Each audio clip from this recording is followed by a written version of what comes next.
परमाणु की संरचना। परमाणु एक सूक्ष्मतम कण है, गोल गोल इसकी रचना। डाल्टन ने कहा था अविभाजित, पर तुम कहने से बचना। जे थॉमसन ने सूझबूझ से मान लिया इसको तरबूज। वक्र सतह धन आवेशित है, कहकर लिख दी बात अबूझ। बीजों को बताया ऋण आवेशित और परमाणु को उदासीन। रदरफोर्ड से पहले ज्ञात की जे थॉमसन ने बातें तीन। रदरफोर्ड ने अल्फा कणों से सोने की चादर पर की बौछार। कुछ अल्फा कण मुड़े जरा सा, कुछ वापस कुछ आर पार। कुछ अल्फा कण मुड़े जरा सा, कुछ वापस कुछ आर पार। जब रदरफोर्ड ने ये देखा, प्रस्तुत किया कार्य का लेखा।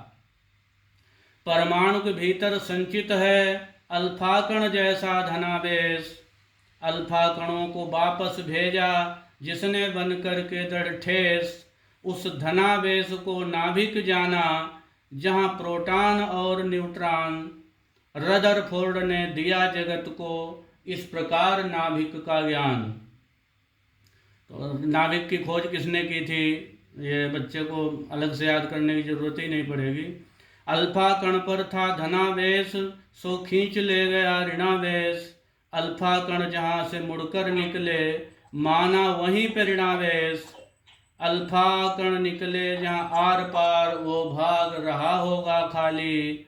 उसने सोने की चादर लेकर ये बातें तीन बता डाली।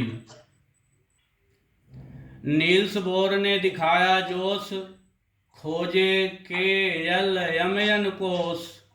बताया ज्यादा से ज्यादा, इलेक्ट्रॉन कितने हर कोष में। कोष की संख्या का वर्ग करो, कोष की संख्या का वर्ग करो, फिर दुगना कर लो होश में। जब इलेक्ट्रॉन घूमता हो पथ पर, ऊर्जा की हानि नहीं होती। इसीलिए नहीं परमाणु अस्थिर, परमाणु में स्थिरता होती। परमाणु स्टेबल होता है, ये बात नील्स बोर ने अपने मॉडल में सिद्ध कर दी थी। परमाणु की संरचना में तालमेल है तीन कणों का। लेन देन हो इलेक्ट्रॉन सो बाहर स्थान बड़ों का। इलेक्ट्रॉन प्रोटॉन न्यूट्रॉन तीनों में इलेक्ट्रॉन का साइज सबसे बड़ा होता है, वो सबसे बाहर होता है न्यूक्लियस के राउंड। प्रोटॉन और न्यूट्रॉन सदा नाभिक के भीतर रहते हैं। इलेक्ट्रॉन आए या जाएं सब कुछ सहते रहते हैं। जब परमाणु कभी भी इलेक्ट्रॉन खो देता है, उदासीन परमाणु तभी से धन आयन हो लेता है। जब कोई परमाणु किसी से इलेक्ट्रॉन पा जाता है, उदासीन परमाणु तभी से ऋण आयन कहलाता है। परमाणु में इलेक्ट्रॉन प्रोटॉन की संख्या रहे समान, परमाणु उदासीन होता है, इसे समझना यूं आसान। परमाणु उदासीन होता है, इसे समझना यूं आसान। तो ये हमारा प्रयास है जो पूरे चैप्टर को काव्य